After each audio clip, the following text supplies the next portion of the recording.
الحمد للہ وحدہ والصلاة والسلام على من لا نبی بعدہ اما بعد فاعوذ باللہ من الشیطان الرجیم بسم اللہ الرحمن الرحیم تنزل الملائکۃ والروح فیہا بإذن ربهم من كل أمر سلام هي حتى مطلع الفجر صدق الله مولانا العظيم وصدق رسوله النبي الكريم۔ آج چونکہ پہلی طاق رات ہے، اس لیے شب قدر کے عنوان سے کچھ باتیں پیش کی جاتی ہیں۔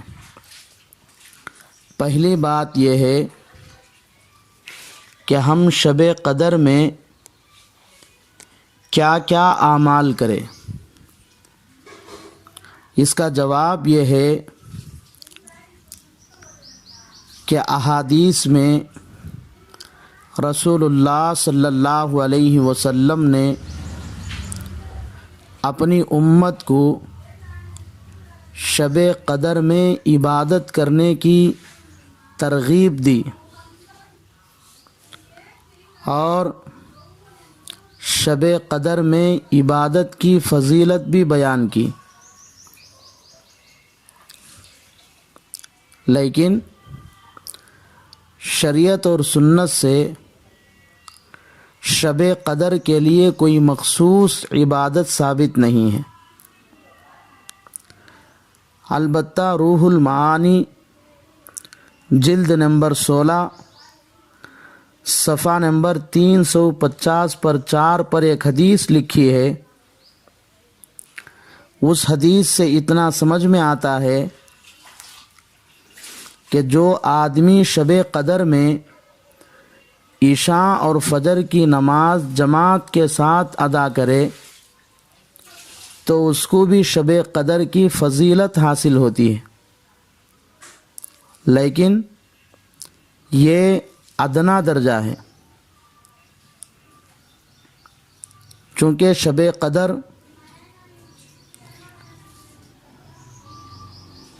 اور اس کی عبادت 1000 مہینوں کی عبادت سے زیادہ افضل ہے۔ اس لیے بہتر یہ ہے کہ شب قدر میں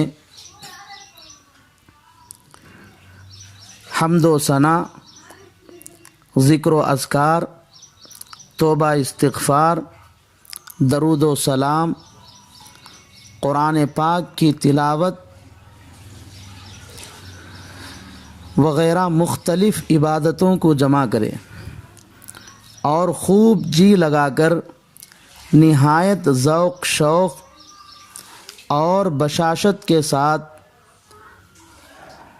فضیلت پانے کی خلوص نیت کے ساتھ پوری رات عبادت میں مشغول ہو، چونکہ شب قدر پوری رات قبولیت کی رات ہے۔ اس رات میں فرشتے آسمان سے اترتے ہیں اور عبادت کرنے والوں سے مصافحہ کرتے ہیں، جس کی وجہ سے دل نرم ہو جاتے ہیں،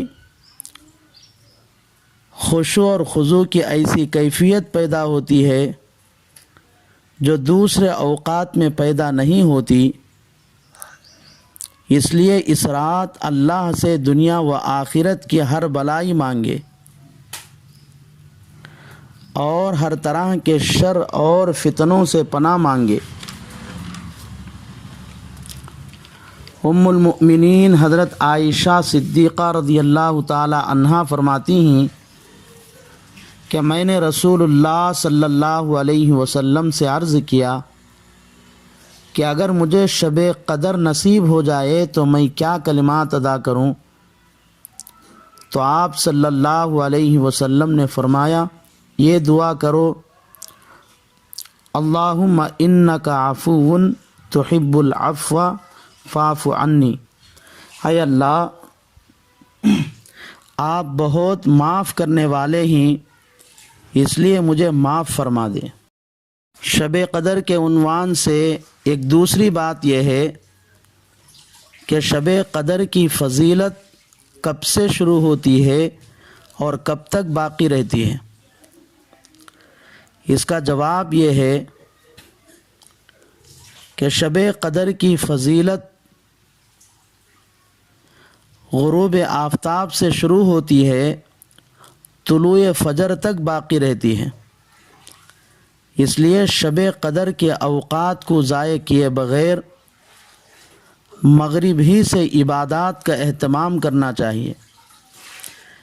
کم از کم مغرب عشاء کے درمیان ہر طاق رات میں اوابین پڑھے، سورہ واقعہ کی تلاوت کرے۔ شب قدر کے عنوان سے تیسری بات یہ ہے کہ ہم شب قدر کی عبادت کہاں کریں، مسجد میں یا گھر میں؟ اس کا جواب یہ ہے کہ شب قدر کی عبادت مسجد میں بھی تنہا کی جا سکتی ہے اور گھروں میں بھی درست ہے، لیکن شب قدر میں عبادت کرنا چونکہ نفل اور مستحب ہے، اس لیے مسجدوں کے مقابلے میں گھروں میں کرنا افضل ہے۔ علماء نے اس کی کئی وجوہات بیان کیے ہیں۔ پہلی وجہ یہ ہے کہ رسول اللہ صلی اللہ علیہ وسلم خود تہجد، اشراق، چاشت، اوابین وغیرہ تمام نوافل گھر ہی میں پڑھتے تھے، یہاں تک کہ فرض نمازوں کی اگلی پچھلی سنتیں بھی گھر ہی میں ادا فرماتے تھے۔ صرف فرض نماز ادا کرنے کے لیے مسجد آتے تھے۔ معلوم ہوا کہ ہمارے لیے بھی شب قدر کی عبادت نفل ہونے کی وجہ سے گھر میں ادا کرنا افضل ہے۔ دوسری وجہ یہ ہے کہ مسجد میں نفل عبادت کرنے میں دکھلاوا اور ریا کا اندیشہ ہوتا ہے، اور گھر میں عبادت کرنے سے آدمی اس خوف اور ڈر سے محفوظ ہو جاتا ہے۔ نیز گھر کی عبادت میں اخلاص اور للہیت زیادہ ہوتی ہے، اور ریا اور شہرت کے اندیشے والی عبادت سے اخلاص اور للہیت والی عبادت افضل ہے۔ اس لیے بھی شب قدر کی عبادت مسجد کے مقابلے میں گھر میں کرنا افضل ہے۔ تیسری وجہ یہ ہے کہ فرائض اسلام کی شعار اور علامت ہیں، ان کو تمام مسلمان اکٹھا ہو کر جماعت سے ادا کرے تو اس سے اسلام کی شان و شوکت ظاہر ہوتی ہے، جو کہ شعار اور علامت ہونے کا مقصد ہے۔ دشمنوں پر رعب پڑتا ہے، آپس میں لوگوں کو ایک دوسرے کے حالات معلوم ہوتے ہیں، اس لیے جتنی بڑی جماعت کے ساتھ فرض ادا کرے اتنا زیادہ ثواب ملنے کی ترغیب دی گئی ہے، اور یہ مقصد روزانہ 5 وقت اور جمعہ کی نماز مسجد میں جماعت کے ساتھ ادا کرنے سے پورا ہو جاتا ہے، اور نوافل کا مقصد اللہ سے تعلق جوڑ لینا اور اس تعلق کو مضبوط کر لینا ہے، اور اللہ سے تعلق جوڑنے اور اس تعلق کو مضبوط کرنے کے لیے مجمع سے دور رہ کر تنہائی اور یکسوئی کی ضرورت ہے۔ جیسے حضرت ابوبکر صدیق رضی اللہ تعالیٰ عنہ کے واقعے میں ہے کہ حضرت صدیق اکبر رضی اللہ تعالیٰ عنہ کی عادت تھی کہ قرآن پاک کی تلاوت آہستہ آواز سے کرتے تھے۔ رسول اللہ صلی اللہ علیہ وسلم کے پوچھنے پر فرمایا، جس اللہ کو میں پانے اور خوش کرنے کے لیے تلاوت کرتا ہوں وہ میری اتنی آہستہ آواز بھی سن لیتا ہے۔ معلوم ہوا کہ اللہ سے تعلق مضبوط کرنے کے لیے تنہائی اور یکسوئی کی ضرورت ہے۔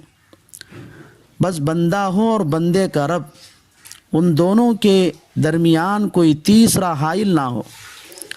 اسی لیے نوافل میں جماعت کو مکروہ تحریمی قرار دیا گیا ہے اور حکم دیا گیا کہ نوافل کے ذریعے ہمارے دربار میں تنہا آؤ، یکسو ہو کر آؤ۔ خلاصہ کلام یہ ہے کہ فرائض میں مقصود اسلام کی شان و شوکت کو ظاہر کرنا ہے، اس لیے اجتماع اور جماعت کا حکم دیا گیا ہے اور وہ مسجد میں ادا کرنا افضل ہے، اور نوافل میں تنہائی اور یکسوئی مقصود ہے، اور تنہائی و یکسوئی مسجد کے مقابلے میں گھر میں زیادہ حاصل ہوتی ہے۔